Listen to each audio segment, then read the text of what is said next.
Boa noite, meus queridos amigos. Estamos ao vivo e a cores aqui em diversas plataformas pela primeira vez no YouTube.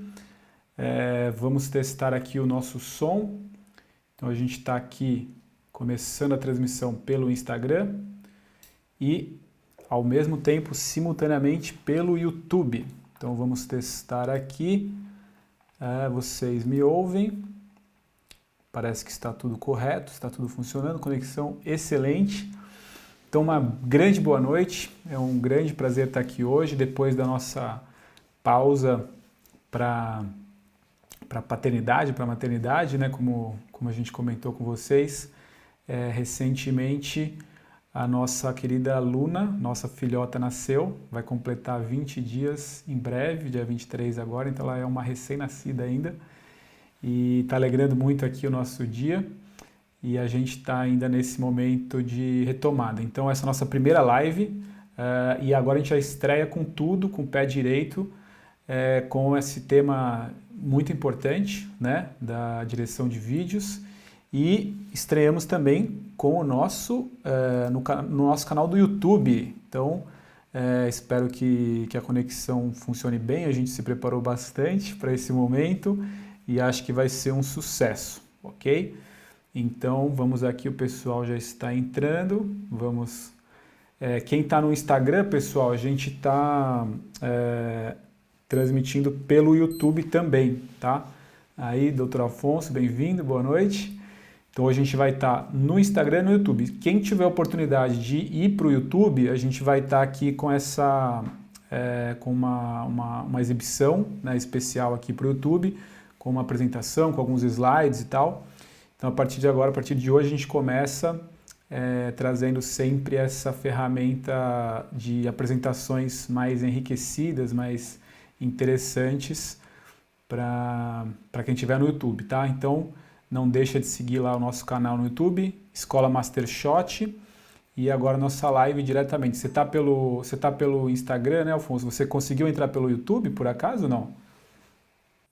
Bom, então, vou aqui começar a nossa fantástica transição de slides. Coisa fina.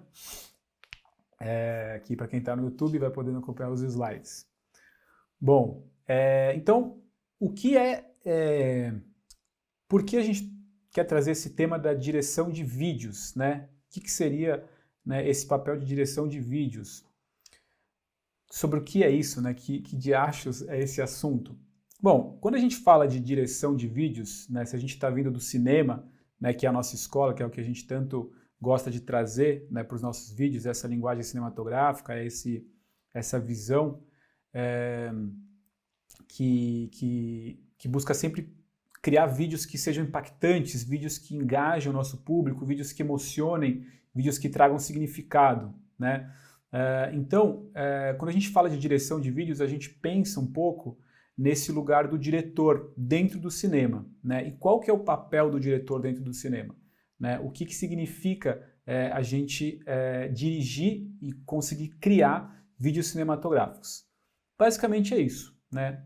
Independente do universo que a gente esteja trabalhando, se a gente está fazendo uma publicidade ou se a gente está fazendo, né, um vídeo institucional, um videoclipe, enfim, ou uma videoarte, não importa, a gente sempre pode trazer esse lugar do diretor, trazer essa visão que busca potencializar a nossa narrativa, que busca criar histórias, né, que emocionem, que engajem, que tenham um direcionamento. Então, o que a gente vai falar hoje é um pouco sobre esse papel, né, essa visão, como é que funciona esse processo do diretor, independente se ele vai trabalhar numa produção totalmente sozinho, né, by yourself, ou se ele vai ter uma grande equipe. A visão do diretor, ela sempre vai ser fundamental, talvez ela seja, né, a coisa mais importante que a gente tenha na produção dos nossos vídeos, tá? E por isso que é tão importante esse tema, por isso que é tão importante a gente estar sempre buscando se aprofundar, buscando se atualizar, buscando melhorar a nossa capacidade, da nossa visão, né, enquanto realizador, enquanto diretor, tá? Então, o que significa, né? Qual que é o papel do diretor dentro de uma produção, né? O que faz o diretor? Qual que é né, a missão dele? Bom, o diretor, independente do tamanho da equipe, ele é a peça fundamental, ele é a peça-chave que vai conseguir entender o conceito, que vai conseguir entender a essência, que vai trazer, né, que vai imprimir a essência do seu projeto em todas as etapas, né, da realização desse projeto. Tá? Ela pode durar algumas horas, pode durar alguns dias, ou pode durar semanas ou até meses, e é o diretor que é o cara que vai ter essa clareza do que ele quer buscar, né, do que ele quer conseguir imprimir, do que ele quer conseguir causar nos seus espectadores, né, no seu público. Tá? Então é muito importante que o diretor ele tenha clareza do que ele quer fazer, né, aonde ele quer chegar. E aí a gente às vezes pode começar a falar, poxa, mas eu estou começando, né, eu estou ainda engatinhando aí na criação de vídeos, eu não tenho, né, todo esse know-how, não tenho toda essa bagagem, eu não estudei cinema, e agora, né, será que eu posso ter esse tipo de intenção? Será que eu posso, né, dirigir vídeos cinematográficos? Claro que pode, né, todo mundo pode. A gente vai sempre precisar estudar, né, a gente vai sempre precisar aumentar o nosso repertório, né, a nossa linguagem, o nosso vocabulário audiovisual, para poder ter ferramentas, né, para conseguir chegar nas nossas intenções, para conseguir chegar, né, no resultado que a gente quer atingir. Mas a primeira coisa que a gente precisa entender é aonde a gente quer chegar, né? Qual a nossa intenção com o nosso vídeo, qual que é a sensação que eu quero passar para o meu espectador, ok? E como que a gente faz isso? Bom, a primeira coisa é se perguntar, né, o que eu quero fazer, qual que é a minha, né, qual que é o meu objetivo e começar a buscar referências, buscar maneiras de visualizar isso, né? Então, todo o nosso repertório, toda a nossa bagagem audiovisual, tudo que a gente consome vai servir para a gente poder utilizar na criação dos nossos vídeos, né? Então, a gente está assistindo uma comédia, a gente está assistindo uma publicidade, está assistindo, né, uma série de suspense. Então, é importante que a gente sempre fique atento ao que a gente está consumindo, atento às sensações que esses filmes, que esses vídeos, que esse conteúdo audiovisual está causando na gente. E aí a gente fica se perguntando o tempo todo que recursos, de que maneira, né, que o diretor, que o criador, que o realizador desse projeto, né, seja ele uma coisa simples ou seja ele uma coisa super sofisticada, os recursos são os mesmos, né, são os recursos audiovisuais que são comuns a todo mundo. É claro que se eu tenho uma grande estrutura, eu vou poder fazer, né, alguns tipos de movimentação, vou poder fazer algumas pirotecnias, mas a base do audiovisual, a base de como a gente constrói vídeos é sempre a mesma, tá? E então, por isso que é tão importante a gente ficar atento e com esse olhar crítico ao que a gente está vendo, ao impacto do que a gente está vendo tem na nossa visão, na nossa sensação, né? Na forma como a gente percebe aquela história, ok? Então, às vezes as pessoas estão começando e falam, putz, o que eu preciso agora é de experiência, eu tenho que praticar, e um dia eu vou conseguir melhorar o meu olhar. Tudo bem, a prática é muito importante, mas se a gente não tem um olhar crítico, se a gente não tem uma bagagem, né, um repertório de como funciona esse universo de criação de vídeos, a nossa prática ela talvez não leve a gente para um lugar de evolução, né? A gente pode ficar rodando em círculos, fazendo, né, mais do mesmo, né, ou repetindo coisas que a gente acha legais, que a gente acha que funcionam, sem entender direito qual que é o significado, né, qual que é a intenção por trás disso que a gente está fazendo. Então não é porque a gente está tendo esse olhar crítico, esse olhar, né, de repertório, de referência em tudo que a gente consome, que a gente vai simplesmente copiar o que a gente assiste, que a gente vai copiar o que a gente vê e a gente vai ter um bom resultado.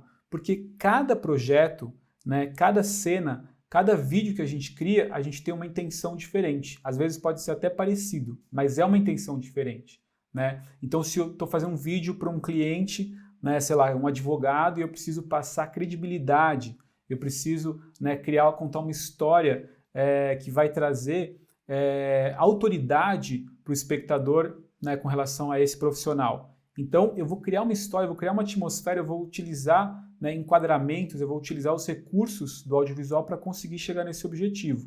E é completamente diferente se eu estiver fazendo um vídeo, por exemplo, sei lá, para um cara que vende maquiagem, para uma pessoa que trabalha com design, né? São universos completamente diferentes, são intenções completamente diferentes. Então é muito importante que a gente entenda realmente, né, o significado de cada uma das escolhas que a gente tem ao longo dos nossos projetos e como isso vai impactar o nosso espectador. E aí, de novo, essa questão da prática, com certeza, a prática vai ser muito importante, mas tendo, né, um direcionamento, tendo uma base, tendo esse conhecimento estrutural de como funciona, né, a criação audiovisual, toda a minha prática vai ser muito mais assertiva e eu vou conseguir, em pouco tempo, realizar produtos diferenciados, produtos que realmente a gente note que vão ser produtos que vão, né, te levar para um lugar, sair da média, né, sair de vídeos que simplesmente são feitos, né, de uma maneira assim, a pessoa vai lá, ela começa a gravar sem pensar direito no que ela está fazendo, sem pensar nas escolhas que ela está tomando, ela edita aquilo, assiste aquilo de novo, né, sem refletir qual que é o significado e como é que está sendo o impacto disso, né, nos espectadores, ok? Então esse processo de aprendizagem, ele é contínuo, tá, gente? Não é que a gente, né, aprende e pronto, agora a gente está pronto. A gente está sempre aprendendo, mas tendo essa base, né, tendo esse direcionamento, com certeza, né, a nossa evolução vai ser muito rápida, vai ser muito objetiva e vai ser muito eficiente, ok? Bom, então agora pegando aqui, né, o diretor, né, ou o realizador, qual que é, né, como é que funciona esse processo, como é que funciona esse trabalho dele, né, durante, né, a criação, durante a produção de um vídeo. Basicamente, né, ele vai pegar uma história, né, seja um roteiro que ele criou, ou seja um roteiro que outra pessoa criou, um roteirista, enfim, e ele vai transformar isso em um filme, ele vai transformar isso em um vídeo, tá? Uma história, gente, são acontecimentos, são palavras que estão escritas num papel, estão escritas num roteiro, né, que depois a gente vai ter uma live também sobre isso, que é tão importante o roteiro, mas o roteiro, ele traça, né, os acontecimentos, ele traça, ele diz, né, o desencadeamento das ações na minha história. A forma como eu vou filmar essa história, a forma como eu vou transformar isso em um vídeo, em um filme, depende desse cara, depende do realizador, depende do olhar e dessas técnicas que a gente vai ver hoje aqui. Então, por isso que essas técnicas são tão importantes, tá? Ah, mas eu faço vídeos para universo institucional, eu gravo eventos, eu nem sei o que vai acontecer, não tenho roteiro, não tenho nada. Aí que muita gente se engana, né, achando que porque eu estou fazendo alguma coisa que talvez seja ao vivo, né, seja uma coisa que eu talvez não consiga prever tanto o que vai acontecer, eu não posso ter uma visão, né, cinematográfica, eu não posso ter um direcionamento do meu olhar. E sim, você pode, com certeza você pode. Né? Primeiro, voltando lá, qual que é a minha intenção com esse vídeo? Né? Quem que é o meu cliente? De quem que é esse evento? Quem que é o público que vai assistir esse vídeo? E aí você já começa a pensar em estratégias, né, de que maneira você vai captar, né? Porque a gente está sempre escolhendo, gente, é sempre um recorte. Por mais que eu esteja aqui, né, gravando uma situação que eu não interfira em nada, eu sempre estou escolhendo aonde eu vou posicionar minha câmera, né, de que maneira eu estou gravando essas pessoas, eu estou distante, eu estou próximo, quem que eu estou gravando, todo mundo ao mesmo tempo ou estou gravando um de cada vez, né? Então a gente sempre está escolhendo. Essa escolha, esse recorte, tem exatamente a ver com esse papel do diretor, tá? Então é aí, na forma como eu vou transformar essa história num vídeo, que a gente começa a realizar o nosso trabalho. E é um processo bem intenso, é um processo bem profundo, tá? Às vezes pequenas escolhas que parecem simples podem fazer grande diferença no resultado, na sensação do nosso espectador. Então, por mais que você esteja começando, é muito importante que você fique atento às suas escolhas, que você valorize o resultado do que você está fazendo. E você também fique atento, também fique atento ao resultado do que você está fazendo, tá? Então, a sua intenção, às vezes ela pode funcionar mais ou menos, né? Para você saber disso, você precisa depois, né, assistir o que você gravou, assistir o que você editou, assistir o vídeo que você criou de novo com esse olhar crítico, né? Mostrar para outras pessoas também e ficar atento ao feedback dessas pessoas, ficar atento como que é, né, a devolutiva, como é que é a recepção dessas intenções que você criou, porque não é porque você tem uma intenção que necessariamente todo mundo que ela vai funcionar exatamente da mesma maneira para todo o seu público, tá? Então por isso que é tão importante você estar sempre validando cada uma dessas suas escolhas. Bacana? Para quem está no Instagram, só para avisar, hoje a gente está estreando aqui o nosso sistema de live pelo YouTube, tá? Então no canal da escola, né, Escola Mastershot no YouTube, a gente está com uma apresentação de slides, tem umas coisas um pouco mais enriquecidas aqui, então quem puder migrar lá para o YouTube, quem quiser ficar com as duas janelas também abertas não tem problema, a gente está aqui simultaneamente, mas eu estou olhando aqui na câmera do YouTube que agora a gente vai, né, focar, priorizar esse canal por conta dos recursos que a gente consegue. Legal? Vocês estão me ouvindo bem? Está todo mundo me ouvindo bem? O pessoal do YouTube está ouvindo bem? Tá legal? Então bacana, qualquer coisa vocês vão avisando que a gente está aqui com todo o aparato, mas a devolutiva, o feedback de vocês é fundamental. Aproveitar e dar um gole na água aqui.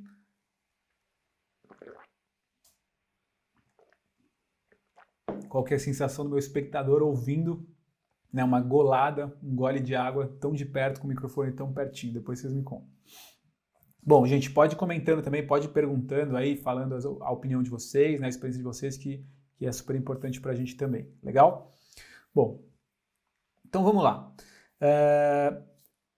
Primeiro, como a gente falou, né, a gente precisa entender o conceito do nosso projeto, a gente precisa entender a ideia, né, o objetivo, aonde a gente quer chegar. Né? Se a gente está fazendo um trabalho comercial que tem um cliente, qual que é a dor do meu cliente? Né? O que ele quer resolver, o que ele quer entregar? Qual que é o tipo de engajamento, o tipo de sensação que ele quer causar no nosso cliente? E aí, de novo, quando a gente tem essa preocupação, quando a gente tem essa reflexão, né, de fazer um bom brief, de entender qual que é a demanda do meu cliente, qual que é o público que eu estou falando, mesmo que eu esteja começando, muito provavelmente em pouco tempo eu vou me diferenciar de grande parte, né, da galera que produz vídeo, que não se pergunta, que não quer entender, que não tem esse insight de refletir sobre o que você está fazendo, né? Qual que é o seu público, qual que é a sensação, qual que é o objetivo com o seu vídeo. Bacana? E aí depois, né, tendo entendido o conceito do seu projeto, olha, no YouTube não consegui entrar. Eita!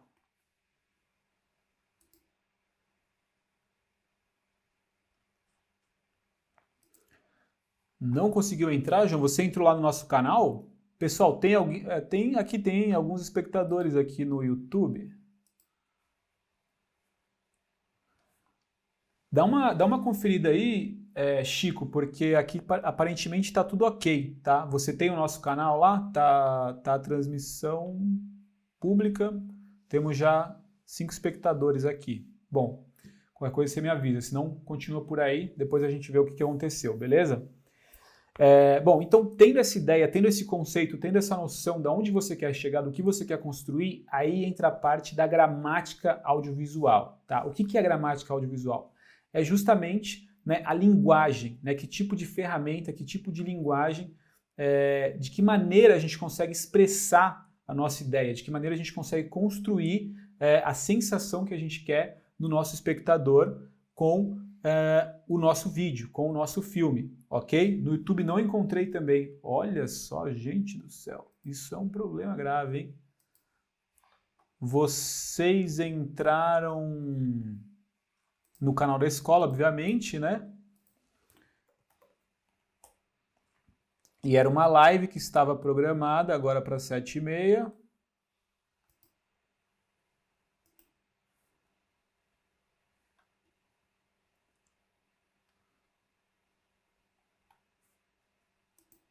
Bom, então tem 5 aguardando, não acredito.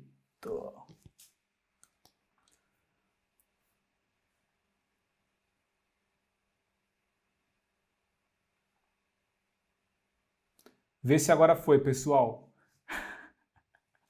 Peço mil perdões aqui, o iniciante em lives está aprendendo, faltou apertar um botão, mas agora foi, agora vai. Vê se chegou aí. Ainda bem que a gente tinha o Instagram. Canal da escola, definiu o lembrete, mas não apareceu. Agora foi. Que é isso? Bom, Peço mil desculpas, senão vai se repetir. Quem sabe um dia a gente consiga já fazer uma live em breve, como fazer lives cinematográficas que estejam funcionando, né? Agora foi. Beleza, obrigado pelo aviso. Tinha o pessoal esperando, faltou, né, apertar esse botãozinho. Vocês estão me ouvindo bem aí no YouTube, pessoal? Tá chegando legal aí? Eu apresentando os slides aqui para ninguém, né? Mas agora vocês estão aí, agora a gente vai longe. Legal. Qualquer coisa vocês me avisam. E o chat do YouTube também está aqui aberto, tá? Todas as microtelas aqui funcionando. Então, legal. Bom, então, justamente essa gramática audiovisual que são as ferramentas, que é o que a gente precisa dominar para a gente conseguir causar a sensação que a gente quer no nosso espectador, tá? Essa gramática, ela tem alguns elementos, né? Ela tem, né, algumas etapas. A gente tem uma estrutura de como aprender, de como entender o funcionamento disso, e hoje a gente vai falar de algumas dessas etapas. Bacana? Eu vou dar uma agilizada aqui para a gente não demorar muito para a gente conseguir, né, passar todo o conteúdo. Ó, o pessoal está migrando aqui para o YouTube, legal, isso é bom. Tá. Então eu costumo dizer que o diretor ele tem 3 funções, né, na produção, na gravação de um vídeo, no set de filmagem. Tá? A primeira dela é a direção de atores. Tá? O que é a direção de atores? É o diretor, né, o realizador, o filmmaker, ele está muito conectado, ele está muito atento à forma como agora sim, boa, a relação, né, com os personagens que aparecem em cena, sejam eles atores, sejam eles não atores. Tá? Então, tem uma questão, gente, nessa conexão que a gente traz com a câmera, que ela não é simplesmente se o cara errou a fala, ou se ele acertou, se ele decorou o texto ou não, mas tem a ver com uma coisa mais sutil, com a energia que a pessoa tem, né? Com a identidade dela, com a forma como ela está, né, se expressando. É uma coisa que é um pouco subjetiva, né? Então é muito importante que o diretor, que o realizador, ele fique atento a isso, ele fique atento, né, à sensação que ele está sentindo quando ele está, né, quando o ator está entregando a fala, quando o personagem está falando, ao que está acontecendo, o que está sendo, né, gravado, registrado pela câmera, tá? Um dos maiores erros que as pessoas cometem quando estão começando é, sei lá, ela vai gravar uma publicidade, vai gravar um institucional, e aí o cara fica lá olhando o texto para ver se ele não erra uma fala, se ele erra uma vírgula, e aí quando você está atento, quando você está presente, você percebe que não é só isso, sabe? Que não é bem por aí. Às vezes o cara ele troca a palavra, mas ele trouxe uma verdade no que ele falou, sabe? Ele fugiu do roteiro, ele fugiu do script, mas ele trouxe uma verdade. Essa verdade é fundamental. É essa verdade que vai fazer a diferença nos vídeos que a gente cria, ok? Quem está chegando aí agora, só para avisar, a gente está no YouTube também, está funcionando lá. E lá tem alguns slides, tem algumas apresentações super, né, tecnológicas. Então, por isso que eu estou olhando para essa outra câmera aqui, mas quem quiser ficar no Instagram também, fica à vontade, né? São as duas possibilidades aí para vocês. Bom, então continuando. Então isso tem a ver com a direção de atores. Em muitos projetos, a direção de atores também tem a ver com a escolha do nosso elenco, com a escolha do nosso casting, que vai participar do nosso vídeo, tá? Então, mais do que simplesmente querer dirigir eles no set, é esse processo anterior que vai ter a ver com escolher alguém que tem a ver com a sensação que a gente quer causar, né? Não tanto querer mudar a pessoa na hora, querer dirigir ela de uma maneira, né, super... conseguir desconstruir, né, aquela pessoa, mas principalmente escolher alguém que tenha a ver, tá? Então isso é uma coisa super simples, mas que faz muita diferença, né? Muito comum a gente ver vídeos que foram muito bem produzidos, que foram muito bem feitos, mas que a escolha do casting foi mal feita. Então você vê que a pessoa, né, aquela pessoa que está ali, ela não tem a ver com a identidade do vídeo, ela não tem a ver com a identidade da marca, ela não tem a ver com a sensação que a pessoa está querendo causar com aquele produto, com aquele projeto audiovisual. Bacana? Então esse processo do casting é muito importante. Para quem trabalha com publicidade, né, sabe que esse processo às vezes é um processo muito longo, né? Às vezes, quando são publicidades maiores, as agências chamam centenas, né, dezenas, centenas de atores para ir testar, né, para fazer o teste de VT, o famoso teste de VT, e vão sendo testadas pessoas assim, incansavelmente, dias e dias e dias, até realmente encontrar alguém que tenha a ver com o que está, né, com o que estão buscando para aquele vídeo, com o que tem a ver com a identidade da marca, com aquilo que está sendo, né, construído. E não é só o tipo físico, tem a ver com essa questão energética, tem a ver com a forma como a pessoa fala, a forma como ela sorri, né, o olhar, o brilho no olhar.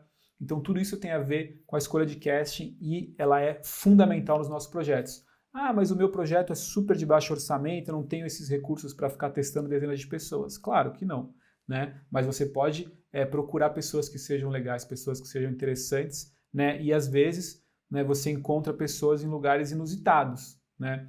E pessoas que às vezes estão começando, que têm um potencial muito grande e vão apostar no seu projeto mesmo com um cachê baixo, né, que é o que você pode pagar naquele projeto. Às vezes são atores que estão começando, que querem, né, ter essa experiência, que querem também, né, começar a desenvolver o seu trabalho e vão acreditar em você, vão participar e podem, né, pode formar aí um casamento super bacana. Então é importante a gente ficar atento, né, a essas escolhas. Bacana? E aí o próximo ponto, que é o grande tópico da nossa aula de hoje, da nossa live de hoje, é a decupagem. Tá? Então o que é a decupagem? Que diabos é isso, né? Essa palavra, que é uma palavra abrasileirada aí do francês, que quer dizer o quê? Decoupage, né?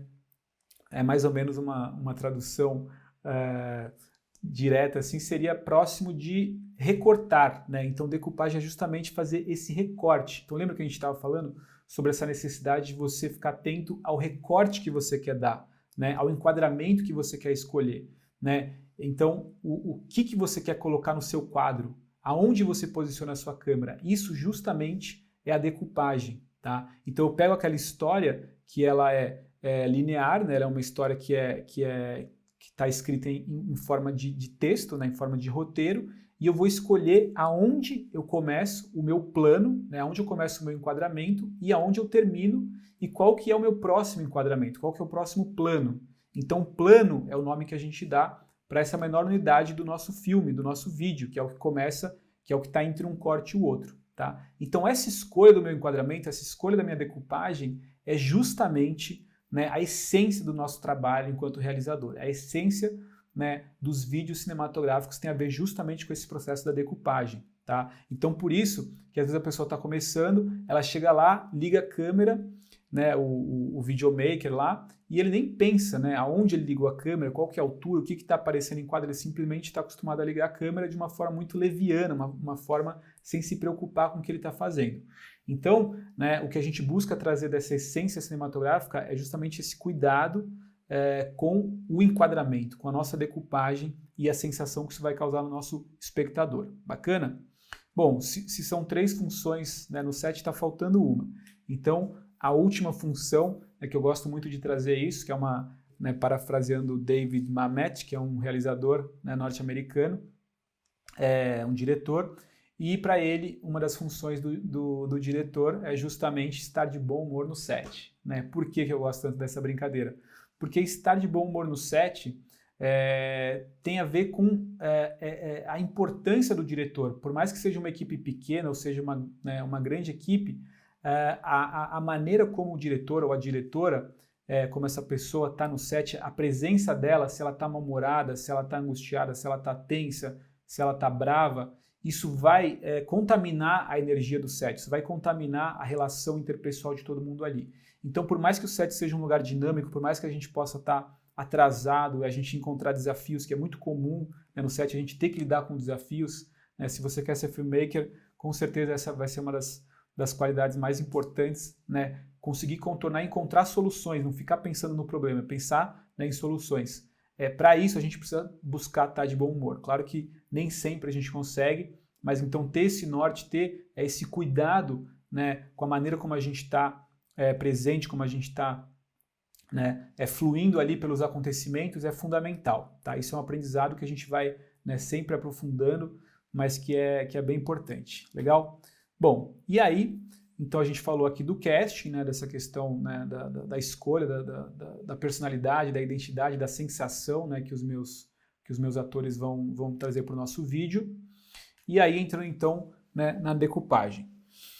Bom, então qual que é o recorte? Qual que é a perspectiva que eu vou escolher para o meu espectador? A gente sempre precisa pensar que o nosso espectador, né, que a nossa câmera é como se fosse o espectador nesse universo que eu estou criando, tá? Por mais que seja, né, uma ficção, ou mesmo um documentário, ou mesmo, né, um registro de um evento, eu sempre estou escolhendo posicionar e revelar aqueles acontecimentos, aquela história a partir da posição da minha câmera, a partir do enquadramento que eu vou trazer para a minha câmera. Então, não só, né, mais do que o enquadramento mais bonito, mais interessante, é eu me perguntar qual que é o enquadramento, qual que é esse recorte, qual que é essa perspectiva mais que vai potencializar a minha história, a maneira como eu quero contar essa história, ok? Então é uma história de suspense, é uma história engraçada, né? É uma história que traz credibilidade, é uma história que traz emoção, né? Qual que é a sensação que eu quero trazer naquele momento? Porque as histórias também, gente, elas são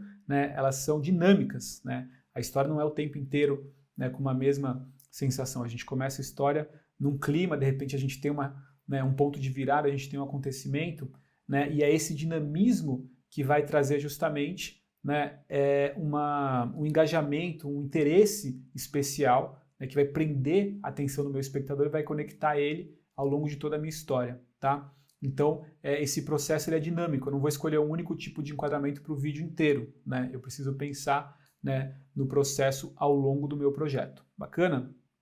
Então aqui, continuando. Bom, então quando a gente está falando de enquadramento, de decupagem, a gente tem alguns nomes, né, que tem a ver com o tipo de enquadramento que a gente traz, ok? E aí eu vou passar por eles aqui, mas a questão não é tanto o nome, tá, gente? A questão é mais, né, a sensação, qual que é a intenção que a gente pode usar para esse tipo de enquadramento, ok? Então, o primeiro aqui, né, começando do mais aberto para o mais fechado, é o chamado grande plano geral. O que é o grande plano geral? É um plano mais aberto, né, mais geral do que o geral, né? Então, o plano geral é um plano, né, bem aberto, bem geral, que mostra bastante coisa.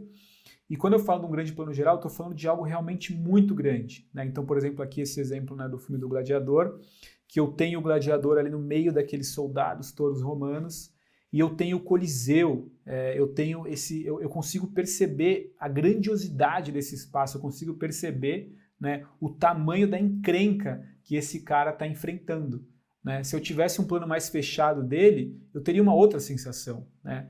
Então, quanto mais aberto o meu plano, mais eu revelo, né, objetos grandes, mais eu consigo perceber a espacialidade, o tamanho do que está acontecendo ali na minha história.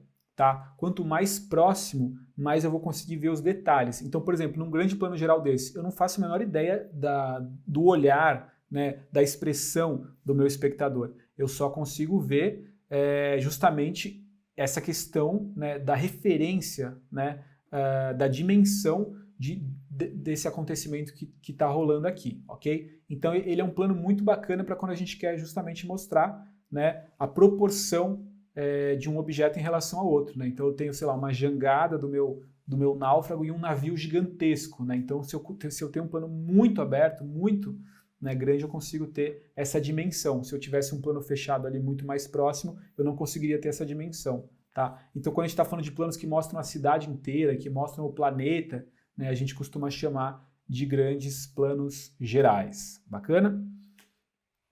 E aí a gente vai para o próximo plano, o plano geral, né? O plano geral, ele tem a ver justamente com eu mostrar o espaço inteiro, só que agora eu não estou falando de, né, cidades, né, prédios, eu estou falando de uma sala, eu estou falando de um galpão, eu estou falando, né, da minha locação, tá? Então, no caso aqui, né, esse é um filme que a gente fez lá em Monteiro Lobato, e essa menina está dentro dessa casa com a sua patroa, né, que judia muito dela, e a gente tem um plano que mostra o espaço, né? Mostra as duas de corpo inteiro e o tamanho do meu espaço. Então mostra onde ela está, mostra essa fumaça, né, saindo ali pela janela do fogão a lenha. Então eu consigo entender o espaço, então eu consigo entender a dimensão do meu espaço. Tá? Então esse tipo de plano geralmente a gente pode chamar ele de plano geral, quando a referência, né, da abertura do meu plano é o tamanho do meu espaço. Bacana? Bom, e aí a gente fala do plano conjunto. O que é o plano conjunto? O plano conjunto, a referência dele são os meus personagens, né? Então não é mais o meu espaço. Por exemplo, aqui, né, eu não mostro o espaço como inteiro, né, como um todo. Eu não sei qual que é o tamanho do meu espaço. Eu estou num aeroporto, provavelmente, né? Mas aqui o tamanho do meu quadro é justamente mostrar os meus personagens, né? Então, se um personagem é maior do que o outro, qual que é a distância entre eles. O foco aqui é o conjunto dos meus personagens, ok? E aí, depois a gente tem o nosso famosíssimo plano americano, né? O que é o plano americano? É justamente um plano que a intenção dele é chegar o mais próximo possível, né? A gente vem com esse nome por causa dos westerns americanos, né? Esses filmes de Velho Oeste, onde a gente tinha os cowboys, né? Com a arma, e a arma vai o quê? Até o meio da coxa, né? Então, é um plano que eu fecho o máximo possível para pegar a arma, eu preciso ter exatamente, né, o momento que o meu cowboy vai sacar a arma e, ao mesmo tempo, fechar para tentar ver o máximo possível da expressão dele. Se eu tivesse, por exemplo, um plano que tivesse o cowboy de corpo inteiro, seria mais distante, né? Então eu teria menos a expressão dele, né? Então não teria tanto esse impacto visual do que está rolando do acontecimento interno do meu personagem. Então, o plano americano, a gente costuma usar ele não só para Velho Oeste, né? Mas a gente usa eles principalmente em situações que a gente precisa ter essa movimentação do meu personagem, eu preciso ter esse tamanho que eu consiga ver os braços dele, então pessoas andando, né? Esse tipo de situação que eu quero ter o máximo possível do rosto, mas eu ainda não posso, eu não quero perder a movimentação dos braços, a movimentação do caminhar do que está acontecendo com o meu personagem, ok? E aí depois a gente vai aproximando e aí a gente chega num plano médio, né? Esse também é um outro filme que a gente fez, que a Marcela dirigiu, em nome de Teresa. E aí é um filme sobre uma mulher que sofre violência doméstica. E aqui ela está cumprimentando o marido, só que ela está tramando uma vingança contra ele. E eu estou inclusive com a câmera atrás de uma janela, né? Então a gente pode ver que tem tá descortinando aqui, né? Tem essas áreas mais escuras em volta do quadro. E o plano médio é mais ou menos em volta da cintura, né? Esses nomes eles podem variar, eu posso ter um plano médio um pouco mais aberto, um pouco mais fechado, não é a questão aqui, a questão é a gente entender o tipo de uso que a gente faz para cada um desses enquadramentos, tá? Então aqui de novo, é um plano médio, eu estou próximo já do rosto dela, eu consigo enxergar muito bem a expressão dela, né? E ao mesmo tempo eu consigo pegar as mãos dela e o marido, né? A partir da cintura eu consigo ver o marido. Se eu tivesse, por exemplo, mais fechado aqui só no rosto dela, aí eu já não teria essa referência das mãos, eu não teria, né, essa movimentação, essa intenção do que está acontecendo com a minha personagem, tá? Então, o plano médio ele é um pouco mais fechado que o plano americano e ele tem esse tipo de uso. E aí, continuando aqui, a gente chega no primeiro plano, é um filme aqui com a Marcela, que a gente fez há alguns anos atrás, Antes de Palavras. Esse filme está aqui? Não. Ah, tá aqui sim, tá no quadro aqui atrás, vocês não estão vendo. Deixa eu abrir aqui o quadro para vocês. Que aqui a gente tem vários recursos audiovisuais, olha que bacana. Então aqui o pôster do Antes de Palavras, é um filme do Diego de Sá, que é um grande colega nosso, um grande parceiro audiovisual, um grande diretor de Recife, e ganhou vários prêmios esse filme bem bacana, tá no YouTube inclusive, Antes de Palavras, e aqui a Marcela estrelando, né, a Sofia, esse personagem. Então aqui vocês percebem que é um plano mais fechado, né, do que o plano médio, então esse plano, o primeiro plano. Tem gente que chama de close, né? Tem gente que acha que o close é um pouco mais fechado que o primeiro plano. Eu gosto de chamar o primeiro plano close, para mim é a mesma coisa. O mais importante, né, é a sensação, é o tipo de uso que a gente vai fazer para esse enquadramento. Então, qual que é a função do primeiro plano? Agora eu realmente estou muito próximo, né? Agora eu estou já... o primeiro plano, ele tem muito a ver com a sensação que a gente vai ter se a gente estivesse conversando com alguém. Então, se a gente estivesse sentado, né, ou enfim, de pé, próximo de uma pessoa, conversando numa situação normal, né, de intimidade, a gente estaria tendo essa perspectiva do rosto da pessoa. Então a gente consegue perceber todos os detalhes, né, do que a pessoa está falando, da expressão dela, né, de tudo que está acontecendo ali, né, na sensação que essa pessoa está tendo, como que ela está experienciando aquela conversa, tá? É uma sensação natural do dia a dia. E aí a gente já não tem mais a referência dos braços, tá? Então se os braços fossem importantes, a gente poderia voltar aí, né, para o nosso plano médio, ok? Para a gente entender essa diferenciação, né? E aí, o próximo plano, opa, botão errado aqui, muitos botões, seria o primeiríssimo plano, que algumas pessoas gostam de chamar, né, super close, né? Close é o quê? É próximo, né? Então, eu tenho o close, tenho o primeiro plano e eu tenho o super close, então eu já chego muito mais perto, né? Eu já começo a cortar aqui, às vezes, a testa, poderia até estar mais perto ainda, né? Então, o super close, o primeiríssimo plano, tem a ver justamente com a intenção de pontuar, né, esse acontecimento, né, alguma coisa. Então, por exemplo, eu posso ter uma conversa entre dois personagens e aí, de repente, então eu tenho um plano, um contraplano, né, um close de um close do outro, né, esse plano aqui, né, um pouco mais aberto, de repente um personagem fala uma coisa que choca o outro, uma coisa muito pesada, uma coisa muito importante na minha história, importante na minha narrativa. E aí o que eu faço? Eu fecho mais, né? Eu faço um primeiríssimo plano, um super close. E aí o meu espectador percebe ali, né, na forma como eu estou enquadrando esse personagem, que tem algo muito importante ali, que tem algo que foge, né, do normal, que vai além do normal que a gente estava construindo até então. Bacana? Então, aqui já dá para entender muito bem como a gente vai usando esses recursos, como a gente vai usando esse tipo de enquadramento, né, na nossa construção da nossa narrativa, na sensação que a gente vai causando e nos momentos que a gente quer pontuar uma coisa mais importante, que a gente quer, né, chamar a atenção do nosso espectador para algo ali, né, daquele momento. Legal? Então, e aí depois a gente tem o plano detalhe, tá? Que é, né, um detalhe, um plano de um detalhe, de alguma coisa menor, alguma coisa mais específica. Então, por exemplo, aqui nesse filme também, O Nome de Teresa, que é um filme que a gente fez, aquela mesma mulher do outro plano que sofre violência doméstica, ela encontra o marido e é a primeira vez que o marido aparece no filme. A gente revelou o rosto dela, a gente mostra o rosto dela bem fechado assim, e o marido a gente mostra ele em detalhes. Então, é o detalhe do cigarro, é um detalhe do copo de uísque, é um detalhe do controle de televisão. Então eu mostro quem é esse cara, sem mostrar o rosto dele.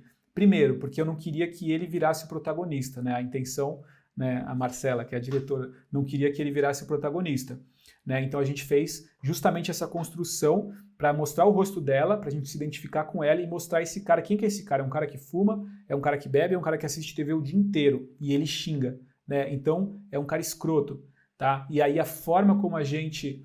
o Bruno falou uma coisa legal aqui. Então a forma como eu enquadro ele já demonstra, já tem uma apresentação do personagem, tá? Em poucos planos, em poucos segundos eu já sei quem é esse cara. E não só, né, na forma como ele age, mas na forma como eu enquadro ele, na forma como eu trago ele para o meu filme. Bacana? E aí o Bruno Martins aqui, parceiro também de muitos projetos. Grande Bruno, uma honra ter você aqui com a gente. Falando sobre a variação dos planos e um plano sequência. Então, o que seria um plano sequência? Né? Um plano sequência é quando a gente tem, né, um plano longo, às vezes uma sequência inteira com vários acontecimentos que eu não corto. Né? Então, se o plano que vai de um corte até o outro, um plano sequência é quando eu tenho uma longa, né, duração sem cortar. E aí eu posso movimentar a câmera, aproximar ela, afastar e ter vários enquadramentos, né, no mesmo plano sequência. Bacana? Legal, Bruno. Valeu pela contribuição aí. Deixa eu ver se aqui o nosso chat. O chat aqui do YouTube tá devagar. Podem ir comentando aí, galera. Bom, então a gente falou sobre os principais nomes, né, do tipo de enquadramento. E aí tem uma questão que é super importante, que é a altura da minha câmera, né? Então, o mesmo plano, né, o mesmo enquadramento, sei lá, um plano médio, se eu estou com a minha câmera na altura dos olhos do meu personagem, é completamente diferente do que se, por exemplo, eu estou com a câmera mais baixa do que ele. Então, aqui, por exemplo, nesse caso, né, o Terminator, o Exterminador do Futuro, eu acho que é o 1, né, um dos grandes filmes aí da década de 80. Tô ficando velho. Com o Arnold Schwarzenegger, eu vi quando era bem criança, adorava esse filme. E aí a gente tem, né, o Arnold Schwarzenegger, esse robô, né, esse ciborgue, se eu não estiver falando besteira, se não for dois, mas enfim. E ele é o cara, né, mais... qual que é a sensação que a gente quer causar no espectador? É de medo, né? Então esse cara é muito grande, esse cara é terrível, esse cara é muito poderoso. E o que eu faço com a minha câmera? Qual que é o nível, a altura da minha câmera aqui, né, com relação ao Arnold Schwarzenegger? Eu estou próximo da altura da cintura dele, eu estou muito baixo, né? A linha base, a altura base que a gente tem quando a gente quer enquadrar um personagem é a altura dos olhos, tá? É ali que a gente tem uma percepção mais natural, né? Mais normal do personagem. E aí quando eu começo a abaixar minha câmera, eu começo a ver esse cara de baixo, né? Então eu começo, né, a criar uma hierarquia desse personagem em relação, né, ao meu espectador, tá? Então o espectador ele se sente né, inferiorizado com relação a esse personagem, né? Esse personagem ganha uma importância, ganha um poder ali maior, ok? E aí, né, por que a linha dos olhos é a linha base que a gente trabalha com a câmera? Não que a gente sempre vai usar ela, mas por que ela é a altura normal?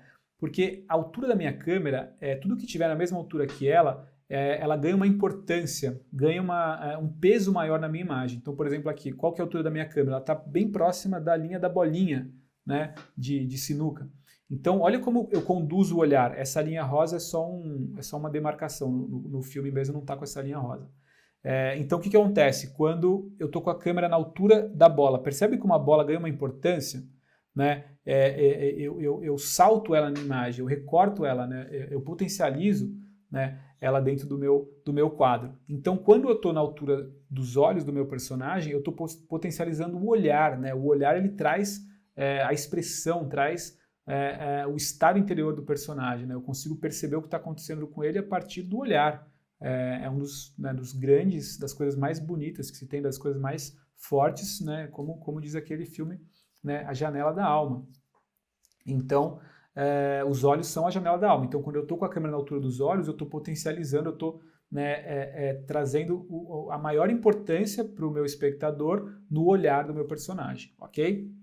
E aí, quando eu tenho uma situação invertida, né, então eu coloco a câmera mais alta do que o meu personagem, o que acontece? Essa câmera, o meu espectador começa a se sentir superior, né? Então eu inferiorizo, eu trago, né, um medo ali, né, desses personagens em relação à câmera, em relação ao meu espectador, ok? Então aqui a gente tem né, esse quadro aqui dos mafiosos ali, e a câmera está o quê? A câmera está mais alta do que eles, né? Então você percebe que mesmo os três ali juntos, parece que eles estão um pouco acuados. Então olha que interessante, né? Essa sensação que a gente constrói só de subir, né, de deixar a câmera mais alta, né, do que seria uma altura normal. Então isso é muito rico, isso é muito interessante, isso vai ajudar, né, a gente muito a conseguir alcançar o resultado dos vídeos que a gente quer criar. Bacana? Então qual que é o nome que a gente dá quando a câmera está mais alta, né, do que o meu assunto, do que o meu personagem, o que está acontecendo aí no meu quadro? Que pode ser uma pessoa, pode ser um objeto, um produto, né? Quando a câmera está mais alta, a gente chama de plongée. Né, de novo, uma palavra francesa, porque, né, a gente é muito chique dentro do audiovisual, do cinema. E plongée significa o quê? Significa mergulho, literalmente mergulho. Então, quando a câmera ela está vendo as coisas de cima, dá a sensação que ela vai mergulhar, né, nesses acontecimentos, nisso que está em quadro.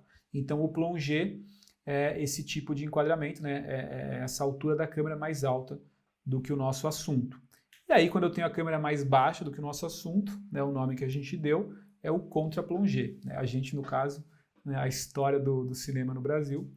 Né? Então, é um plongée invertido. Né? Então, um mergulho invertido, a câmera está mais baixa. E olha só que interessante, né, a sensação que eu tenho vendo esse cara, né, de cima, como ele parece que está meio acuado, né? Como ele está meio temeroso ali. E agora, vendo esse cara de baixo, como esse cara parece que está, né, bacana na fita, tá bem, tá poderoso ali. Né? Então isso tem a ver justamente com essa altura, isso é muito legal. Bom, além da questão dos enquadramentos, dos nomes que a gente dá para os enquadramentos, gente, se tiver alguma dúvida, alguma questão aí, por favor, tá? Alguma feedback aí, um comentário, tá? Bom, uma coisa que é importante a gente pensar, além dos enquadramentos, né, dos valores, né, da altura, da posição da câmera, é a forma como os enquadramentos vão ser editados, de que maneira que eu vou juntar eles na minha pós-produção, na minha edição, né, do meu material, tá? Então, se tem uma ação, por exemplo, né, sei lá, aquela menina lá na sala com a patroa, eu tenho um plano geral, né, num determinado enquadramento, e aí eu vou cortar para um próximo plano, qual que vai ser o tipo de enquadramento que eu vou usar para o próximo plano? Se eu tiver um outro plano geral com um ângulo muito parecido, provavelmente esse corte entre um plano geral e outro plano geral, ele vai ficar muito estranho, ele vai dar um pulo, o espectador vai ficar meio, né, vai ter uma sensação esquisita, esse corte ele não vai ser invisível, que a gente fala, né, que é quando o corte ele é imperceptível, o espectador nem percebe, né, que cortou. Então, a ideia é que os nossos cortes, a não ser que seja uma intenção narrativa, eles sejam imperceptíveis, o espectador ele vai sendo conduzido pela história, né, e ele vai se envolvendo ali e esses cortes eles fluam naturalmente. tá? Então, uma coisa que funciona bastante, que é legal da gente conhecer, é justamente esse tipo, quais os enquadramentos que funcionam melhor com outros.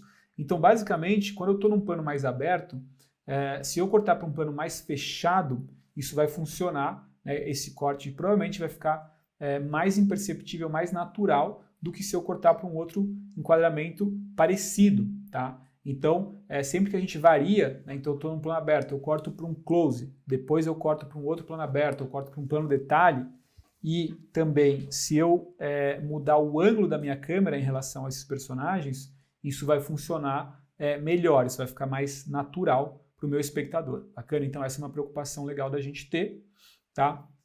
E aí outra preocupação que existe, opa, tem alguém adorando aqui, bacana. Galgomesarte, que legal.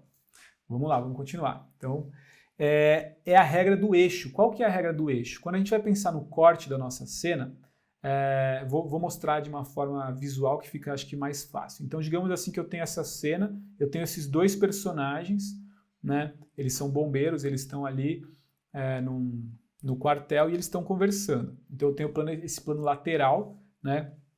Que pega os dois ali, meio que um plano conjunto, um plano médio meio conjunto. E a regra do eixo significa o quê?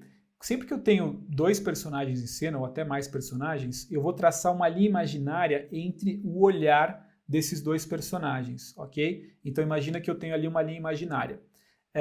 Sempre que eu for cortar desse plano para um outro plano, para eu não confundir o meu espectador, para ele não ter uma confusão espacial, né, de quem está no meu lado direito e quem está do meu lado esquerdo do quadro, eu só vou cortar para a câmera sempre desse mesmo lado dessa linha imaginária, ok? Então, repetindo, eu traço uma linha imaginária e eu só coloco a minha câmera desse lado dessa linha imaginária. Podia até ter colocado no mapa de câmera aqui que ia ficar mais fácil, mas vocês são muito espertos, vão sacar se já não conhecem isso. Então, o que acontece? Eu vou cortar agora, né? Eu tenho esse plano aqui mais aberto dos dois e eu corto para um primeiro plano, né, do meu bombeiro que está do lado direito. E olha só, ele continua do meu lado direito, percebem? E o outro bombeiro, o outro personagem, ele continua do meu lado esquerdo, tá? Então percebe que um está olhando para o outro e faz sentido esse corte. Eles estão relacionados, né? Eles continuam olhando para a mesma direção.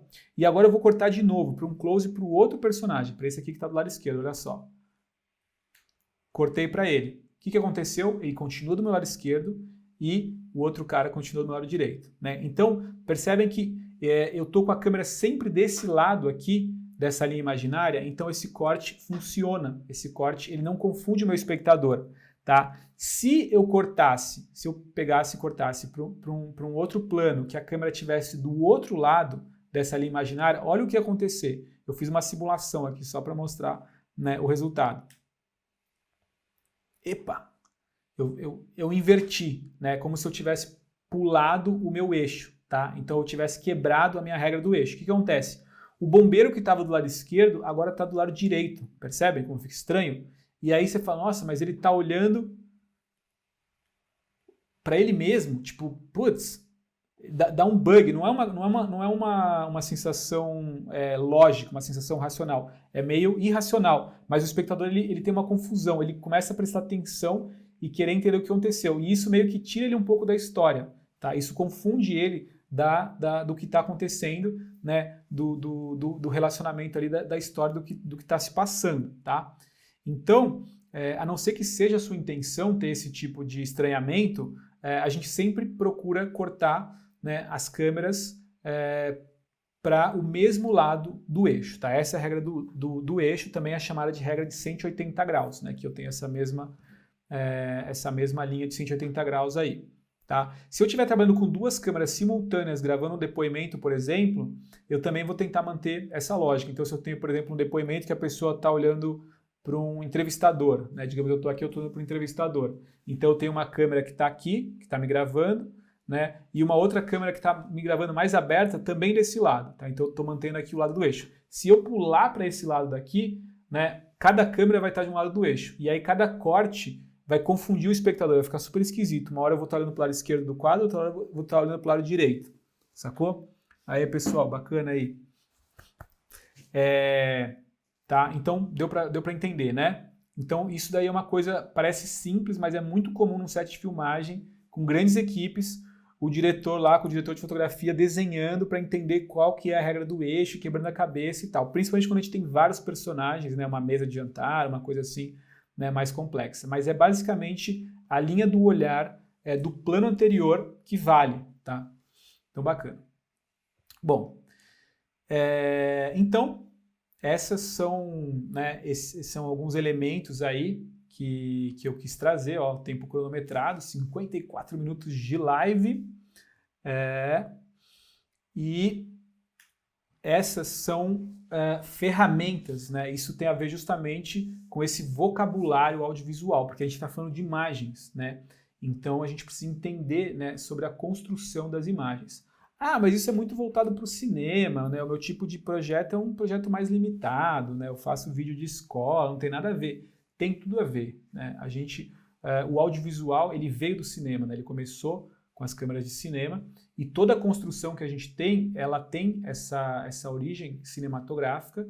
E aí, claro, né, a gente tem as linguagens diversas, né? Os vídeos para a internet, a televisão, cada um desses universos foi agregando, né, novas possibilidades, novos repertórios, novos ritmos, novas linguagens, mas tudo que existe já, né, de estudo, de repertório dentro do audiovisual tem a ver com esse conhecimento que tem a ver com esse conhecimento cinematográfico. Por isso, quando a gente fala, né, que a gente cria, que a gente tem a intenção, né, de formar pessoas que consigam, né, realizar vídeos cinematográficos, é justamente isso, né? É se apropriar de todas essas ferramentas, se apropriar, né, de todo esse conhecimento para a gente usar isso no nosso dia a dia. Então, eu espero que vocês tenham gostado, né? Eu acho que fica muito claro como esse tipo de conhecimento ele é fundamental, a gente pode usar ele agora, né, amanhã. Então, vou pedir aí para quem acompanhou a nossa live, para comentar depois, para postar o resultado, né, insights que teve. Você pode gravar com o celular, você pode gravar com o equipamento que você tiver, né? A prática ela é fundamental, né? O melhor equipamento do mundo é aquele que você tem às mãos agora, seja ele qual for, para você poder praticar. Só que quando a gente faz a nossa prática com esse tipo de estudo, né, com esse tipo de background, né, de conhecimento, isso vai fazer uma baita diferença, né, no nosso aprendizado, nos nossos vídeos, nos nossos projetos audiovisuais. E claro, a gente está sempre aprendendo, né, o aprendizado ele é eterno e até porque as linguagens, né, elas estão em constante, né, movimento, constante transformação. Então, cada tipo de vídeo, para cada tipo de plataforma, né, para cada tipo de cliente, ele vai ser diferente, ele é um desafio novo, ele é uma oportunidade da gente se renovar, da gente se desafiar, da gente criar coisas novas que a gente nunca tinha feito até então, tá? Então, não se estagnem, evoluam, pratiquem, estudem, tá? E a partir de hoje, a gente vai estar aqui agora todas as terças-feiras, 7h30 da noite, com essas lives. Tá? A ideia é trazer um conteúdo riquíssimo, um conteúdo foda para vocês, né? Realmente dar um upgrade, né, no trabalho de vocês, tá? Então, para quem perdeu a live, ela vai ficar disponível no YouTube, não sei por quanto tempo, mas corram lá. Vou pedir para vocês compartilharem para os amiguinhos, para os colegas. Vai acabar agora a nossa live aqui no Instagram. Então, se puderem dar o feedback lá no Instagram também, comentar o que vocês acharam e curtam a gente lá no YouTube, sigam a gente no YouTube, que a gente vai sempre postar o conteúdo lá com todos esses recursos de apresentações e tudo mais. E outros vídeos também que a gente vai começar a postar lá a partir dessa semana. Bacana? Então é isso. Valeu, pessoal do Instagram. Vai cair agora em 3, 2, 1. Uma boa noite. Plau. E agora, pessoal do YouTube. Então, quero agradecer muito aí a presença de vocês, né, os comentários. Obrigado, Chico. Legal, toda terça, vai ser muito bacana. Por enquanto sou eu que vou estar comandando aqui a nave-mãe da Mastershot. A gente montou um pequeno estúdio home office aqui. Vou gravar, a gente vai fazer uma pequena transformação aqui, vai deixar isso um pouco mais emperequetado. Vou gravar isso e mostrar para vocês. Então, a gente se vê todas as terças aqui. E alguns outros conteúdos mais específicos também que a gente está gravando. Práticos que demonstram, né, com demonstrativos e tal, a gente também vai postar. e os nossos conteúdos diários de vídeo que a gente também vai começar a postar essa semana. Bacana? Então, é isso aí. Muito obrigado pela presença, tenha uma ótima semana. Sigam lá a gente no Instagram, quem não segue, que a gente tem muito conteúdo lá também. E até terça que vem. Uma boa noite.